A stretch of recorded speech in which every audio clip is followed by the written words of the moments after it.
ബഹുമാനപ്പെട്ട വൈദ്യുതി പരിസ്ഥിതി പാർലമെന്ററി കാര്യ മന്ത്രി. സാറ്, വൈദ്യുതിയുടെ കാര്യത്തിൽ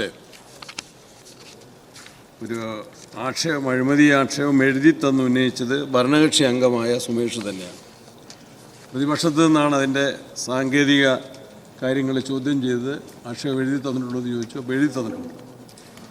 അതിൽ പറഞ്ഞിരിക്കുന്ന ഒരു കാര്യം, നമ്മൾ സോളാർ എനർജി അനർട്ട് വഴി സ്ഥാപിച്ചതിൽ പദ്ധതികളിലെ ടെൻഡറിലൊക്കെ വന്നിട്ടുള്ള ചില ക്രമക്കേടുകളാണ്. വയനാട് വേലപ്പൻ കണ്ടി ഉന്നതിയിൽ 2,82,610 രൂപ ഒരു യൂണിറ്റിന് ചിലവായെങ്കിൽ അതേ കമ്പനിക്ക് വിൻസ്റ്റൺ എനർജി ടെക്നോളജീസിന് അത് പാലക്കാട് ജില്ലയിലെ മേലെ തുടുക്കി ഉന്നതിയിലേക്ക് വന്നപ്പോൾ അത് 5,80,000 ഒരു യൂണിറ്റിന് ഇരട്ടിയിലധികം 2,97,000 രൂപ ഒരു യൂണിറ്റിന് അധികം വന്ന ഒരു സാഹചര്യം ഉണ്ടായിട്ടുണ്ട്.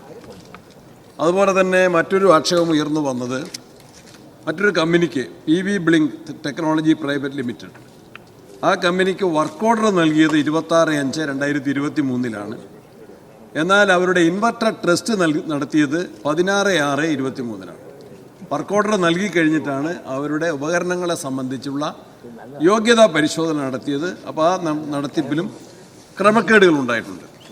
മറ്റൊരു കാര്യം, PM കുസുബ് പദ്ധതിയുടെ ഭാഗമായിട്ട് ടെൻഡറിൽ വന്നിട്ടുള്ള സൺ സ്റ്റാറ്റിസ്റ്റിക് എഞ്ചിനീയറിംഗ് ടെൻഡറിൽ അവരെ 7 കിലോ വാട്ടിന് അവരെ കോട്ട് ചെയ്ത സംഖ്യ 5,32,925 ആണെങ്കിൽ അവർക്ക് അനുവദിച്ച് വർക്ക് ഓർഡർ നൽകിയത് 5,93,000 അതായത് 60,000 രൂപ അവർ കോട്ട് ചെയ്ത സംഖ്യയേക്കാൾ കൂടുതലായിട്ടാണ് വർക്ക് ഓർഡർ നൽകിയിട്ടുള്ളത്. ഇതിന് അവാർഡിൽ നിന്ന് ലോൺ എടുത്തിട്ട് തന്നെ നടപ്പിലാക്കുന്ന പദ്ധതിയാണ്. അപ്പോൾ ഇതിനെ സംബന്ധിച്ച് ഗവൺമെൻറ് തന്നെ ഈ കാര്യങ്ങൾ ഉയർന്നു വന്നപ്പോൾ അനേർട്ട് നടപ്പിലാക്കുന്ന പദ്ധതികളിൽ അഴിമതി ആരോപിച്ചുകൊണ്ട് മാധ്യമങ്ങളിൽ വാർത്ത വന്നതിനെ തുടർന്ന് നിജസ്ഥിതി അന്വേഷിക്കുന്നതിനായി ഗവൺമെൻറ് 21/10/2025 ഉത്തരവ് പ്രകാരം ഒരു കമ്മിറ്റി വെച്ചിരുന്നു.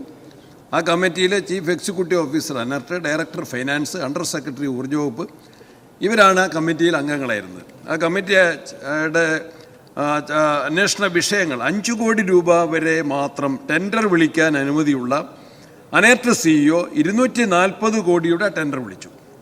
5 കോടിയുടെ മാത്രം അനുമതിയുള്ള ആൾ 240 കോടിയുടെ ടെൻഡർ വിളിച്ചു. ആദ്യ ടെൻഡർ പിൻവലിച്ച് റീടെൻഡർ ക്ഷണിച്ചു.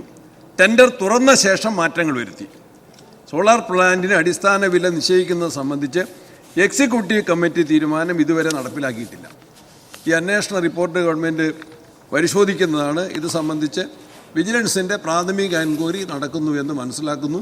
നമ്മുടെ മുൻ വൈദ്യുതി മന്ത്രി ബഹുമാനായ കൃഷ്ണൻകുട്ടി ചേട്ടൻ തന്നെ ഈ കാര്യത്തിൽ ക്രമക്കേടുണ്ട്, അഴിമതിയുണ്ട് എന്ന് പരസ്യമായിട്ട് അദ്ദേഹം മാധ്യമങ്ങളോട് തുറന്ന് സമ്മതിച്ചിരിക്കുകയാണ്. അതുകൊണ്ട് ഇതിലെ കുറ്റക്കാരെ കണ്ടെത്തി ശിക്ഷാ നടപടികൾ സ്വീകരിക്കാൻ ആവശ്യമായ നടപടികൾ ചെയ്യും, ഗവൺമെൻറ് സ്വീകരിക്കും എന്ന് മാത്രം അറിയുന്നു. ഈ ധനാഭ്യർത്ഥന പാസ്സാക്കണം.